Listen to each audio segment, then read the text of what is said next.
नमस्कार। आज के वीडियो में हम जानेंगे कि मेष लग्न वालों के लिए, एरीज असेंडेंट वालों के लिए 2026 का वर्ष कैसा रहने वाला है। और इसको मेष राशि वाले भी अप्लाई कर सकते हैं, लेकिन राशि पर प्रभाव आपको कम देखने को मिलेगा। आपका अगर मेष लग्न है तो उस पर ज़्यादा प्रभाव देखने को मिलेगा। मतलब ये जो वीडियो है वो लग्न के आधार पर मैं आप लोगों को दे रहा हूँ। राशि वाले इसको 40% तक लेकर चल सकते हैं। तो आइए शुरू करते हैं। देखिए, जैसा कि आप कुंडली में देख रहे हैं, यहां पर अगर इस भाव में 1 नंबर लिखा है तो आपका मेष लग्न होता है। अब यहां पर हम डबल ट्रांजिट के बेसिस पर बात करेंगे 2026 की। तो बृहस्पति जो है मिथुन राशि में है वर्तमान समय में, और ये 10 मार्च तक यहां पर रहेंगे। उसके बाद 10 मार्च के बाद ये फिर मार्गी हो जाएंगे, मतलब 10 मार्च तक वक्री रहेंगे मिथुन राशि में। उसके बाद फिर ये मार्गी हो जाएंगे और 2 जून तक मिथुन में बने रहेंगे। उसके बाद कर्क में प्रवेश कर जाएंगे। 2 जून से लेकर के 30 अक्टूबर तक ये कर्क में रहेंगे और फिर उसके बाद ये सिंह में प्रवेश कर जाएंगे, जिसमें से 31 अक्टूबर से लेकर के 13 दिसंबर तक ये सिंह में रहेंगे और फिर 13 दिसंबर के बाद सिंह राशि में वक्री हो जाएंगे। अब जुपिटर वर्तमान समय में अतिचारी चल रहे हैं, मतलब उनकी स्पीड थोड़ी ज्यादा है नॉर्मल से, इसलिए वो जल्दी जल्दी राशियों को कवर कर रहे हैं। शनिदेव की क्या स्थिति बनेगी? शनिदेव आपके 12वें भाव में बने हुए हैं मीन राशि में, और 27 जुलाई से वो वहीं पर वक्री हो जाएंगे, जो कि 11 दिसंबर तक वक्री रहेंगे, फिर मार्गी हो जाएंगे और पूरे वर्ष वो आपके लिए मीन राशि में ही बने रहेंगे। तो देखिए, अब यहां हम डेट वाइज बात करेंगे। देखिए, सबसे पहले हम बात करते हैं 10 मार्च तक। 10 मार्च तक मेष लग्न वालों के लिए द्वितीय भाव, मतलब कि सेकेंड हाउस, उसके बाद छठा भाव 6th हाउस, और नवम भाव 9th हाउस, ये एक्टिव रहेगा। तो अब इनके एक्टिव होने से क्या हो सकता है? डबल ट्रांजिट है तो इसका प्रभाव आपको ज्यादा देखने को मिलेगा इन भावों से संबंधित। देखिए, द्वितीय भाव से संबंधित जो प्रभाव, देखिए द्वितीय भी एक्टिव है और छठा भी एक्टिव है, तो इनको हेल्थ में ध्यान देने की जरूरत पड़ेगी, क्योंकि द्वितीय भाव भी मारक स्थान माना जाता है और छठा जो भाव है वो रोग को मतलब रिप्रेजेंट करता है। अब यहां पर हेल्थ में तो प्रॉब्लम आपको दिख रही है, लेकिन इसके साथ साथ और इसके पॉजिटिव साइड क्या है? 6th हाउस का एक्टिवेशन होने के कारण से अगर आप कोई लोन लेना चाहते हैं, किसी भी प्रकार का लोन लेना है आपको, तो वो आपको मिल सकता है, क्योंकि यहां पर देखिए वेल्थ का हाउस द्वितीय भाव भी एक्टिव है और छठा भाव भी एक्टिव है। तो लोन के लिए आपके लिए फायदा हो सकता है। अगर कुंडली में आपके योग अच्छे हैं, लोन लेने में आपको समस्या मतलब कुंडली के जो नेटिव चार्ट है उसमें नहीं दिखाई देती है, तो लोन वगैरह आप इजीली ले सकते हैं। जॉब से संबंधित अच्छी चीजें आपके साथ हो सकती हैं। नवम भाव भी एक्टिव है, तो ऐसे में जॉब में जो प्रमोशन चाहते हैं, जो अपलिफ्टमेंट चाहते हैं, उनके लिए ये समय 10 मार्च तक का समय बहुत ही बढ़िया है। देखिए, नवम भाव जब भी एक्टिव होता है तो ये एक जॉब से निकालकर दूसरे जॉब में शिफ्ट करता है, और वो जो दूसरे जॉब में जो शिफ्ट करता है वो अपलिफ्टमेंट करके शिफ्ट करता है, मतलब पद को ऊपर ले जाता है, प्रमोशन दिलाता है। साथ ही साथ वर्तमान जो काम आपका चल रहा है उससे बेटरमेंट वाली स्थिति में आप आ सकते हैं। तो 6th हाउस के एक्टिव होने से आपको लोन में फायदा होता हुआ दिखेगा। हाँ, हेल्थ के लिए थोड़ा सा आपको सावधानी बरतने की जरूरत है। सेकेंड हाउस भी एक्टिव है, तो कहीं ना कहीं वेल्थ गेन के चांसेस आपको बनेंगे। यहाँ भाग्य भी आपका पूर्ण रूप से साथ देगा। तो कुल मिलाजुला करके जॉब से संबंधित, वेल्थ से संबंधित और प्रमोशन वगैरह से संबंधित इवेंट आपके साथ 10 मार्च तक रहेंगे। हाँ, 10 मार्च तक में अगर कोई मेष लग्न का जातक हायर स्टडीज के लिए बाहर जाना चाहता है तो वो जा पाएगा।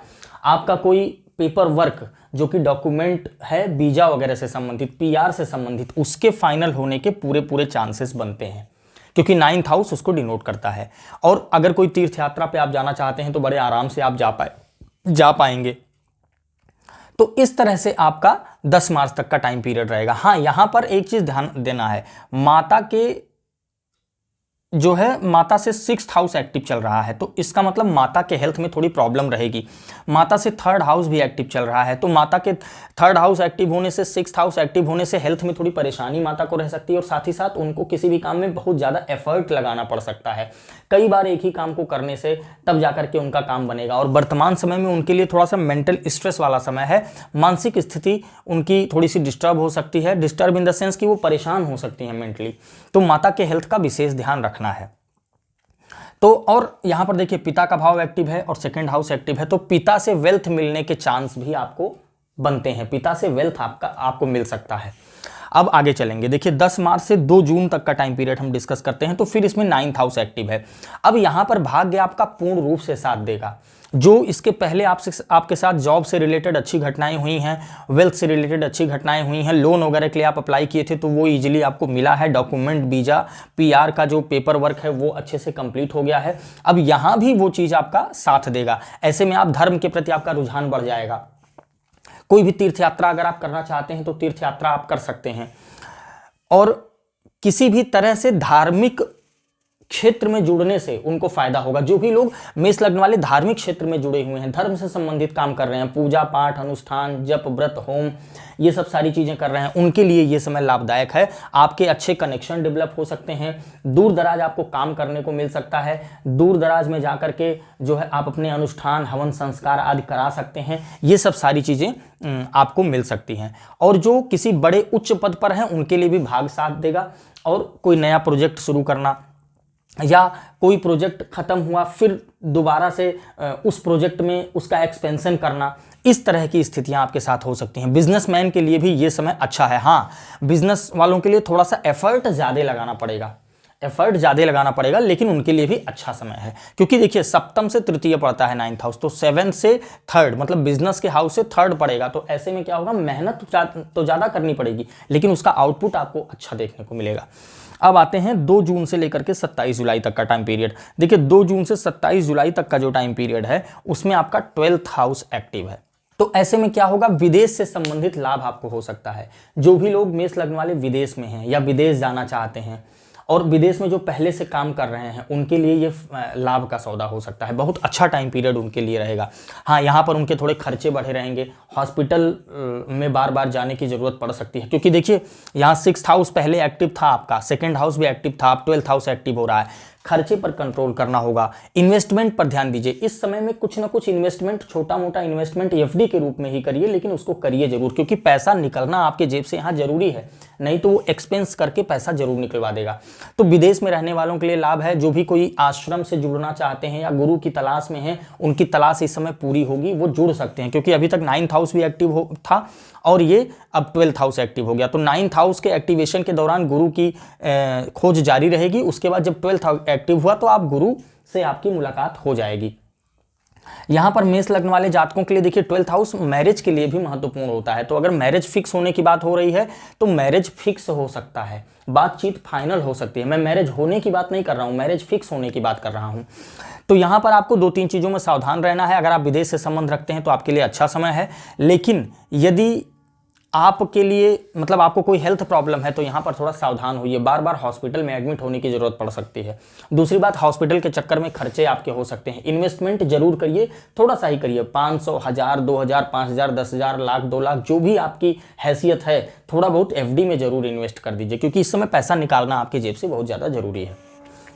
अब आगे चलेंगे, देखिए 27 अक्टूबर से लेकर के 30 अक्टूबर तक का टाइम पीरियड। अब ये थोड़ा सा आपके लिए टफ समय आ रहा है, क्योंकि अष्टम एक्टिव हो रहा है, 12वां एक्टिव हो रहा है, तो 8th हाउस एक्टिव है और 12th हाउस एक्टिव है। ऐसे में अब यहाँ पैसे का लॉस होने का पूरा चांसेस है। किसी के ऊपर आप ब्लाइंड ट्रस्ट करेंगे, उनकी बातों में आएंगे, या कोई ऐसा बिजनेस डील आपके पास आए या कोई भी ऐसा डील आए जिसमें पैसा लगाते हैं उसको बड़ा करते हैं, तो यहाँ पर आपके लिए ये डिसीजन गलत हो सकता है। तो कोई भी बड़ा फाइनेंशियल डिसीजन नहीं लेना है।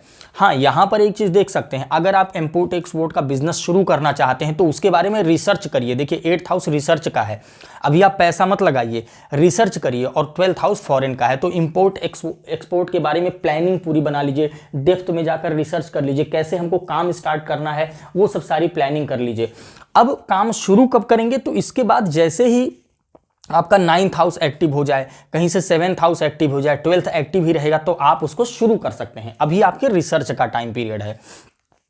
हाँ, यहाँ पर आपको विदेश से विशेष धन लाभ मिल सकता है, या फिर यहाँ पर आपको एंसेस्ट्रल प्रॉपर्टी से लाभ मिल सकता है। उसका कारण देखिए, ये जो 12वां भाव होता है, ये कहीं ना कहीं आपके दादी का है, तो आपके दादी से आपको विरासत में प्रॉपर्टी वगैरह का लाभ हो सकता है। इस तरह के योग बने हुए हैं। यहाँ पर थोड़ा आपको हेल्थ में ध्यान देने की जरूरत है, क्योंकि 12th हाउस हॉस्पिटल का है, हॉस्पिटल को और एक्सपेंसेस को शो करता है, और 8th हाउस जो है क्रॉनिक डिजीज को शो करता है, लंबी चलने वाली बीमारियों को शो करता है।